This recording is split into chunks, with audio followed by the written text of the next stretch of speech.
Joining us now, once again, the author of America the Beautiful, Dr. Benjamin Carson. Sir, got a lot of positive response to you being on the program, Doctor. It's great to see you again. Thank you for being back. It's been amazing, the response that I've gotten, and people are just anxious to hear something that makes sense. You know, you addressed in that prayer breakfast, you know, we now have $16 trillion in debt.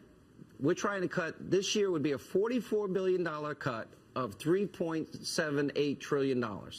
And the president is scaring the living daylights out of the country. What are your thoughts? Well, I think it's pretty amazing that anybody would actually buy that.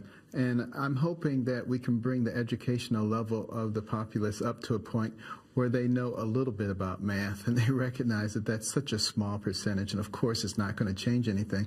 But what's even more draconian is the fact that you're not looking at the places where it can hurt the least. You're looking at the places where it can hurt the most. And that doesn't make any sense. And it would be so easy to simply say, if we want to get things under control economically, let's cut everything. And let's do it proportionately. There we come back to that word again. And that way, you don't have the left, you know, protecting their little goodies, and you don't have the right protecting their little goodies. Everybody gets cut equally, but you leave the directors of the departments the discretion to cut because they know where the fat is.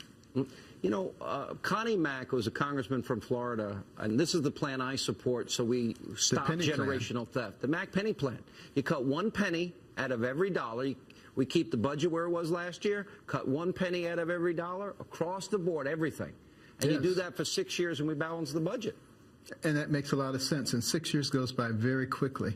Yeah. But that because it makes so much sense, that's why it's not being paid attention to. That's sad. You know, what do you think, though? I mean, everything was thrown on the table this week. I mean, I'll go through the list. You've heard it.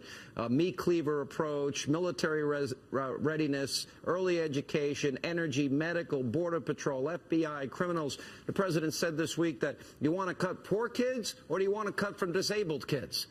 And I think it's unfair that he's using this as almost like a weapon.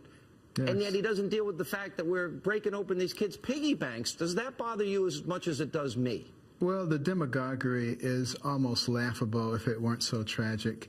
And I'm actually hopeful that at some point the mainstream media will, you know, stop going along willingly with it, because that's why, you know, he's emboldened to do these things, because he knows they're not going to call him on it.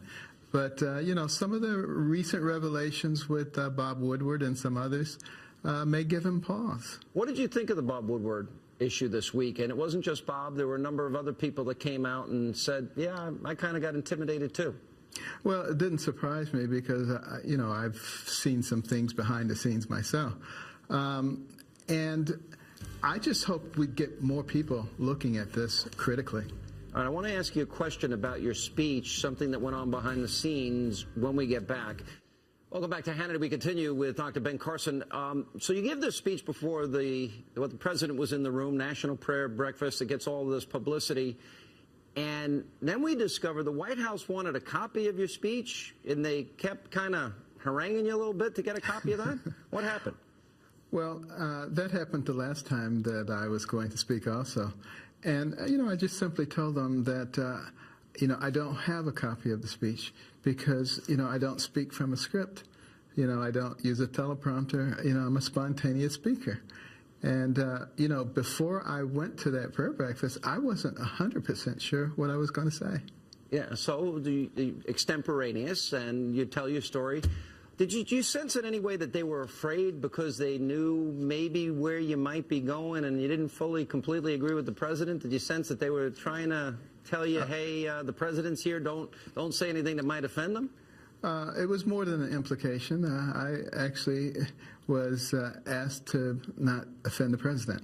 And I don't think the president should have been offended if the things that I was saying didn't necessarily apply to him. You know, if the shoe fits, wear it, and then be offended. But if it doesn't fit, then you have nothing to be offended about.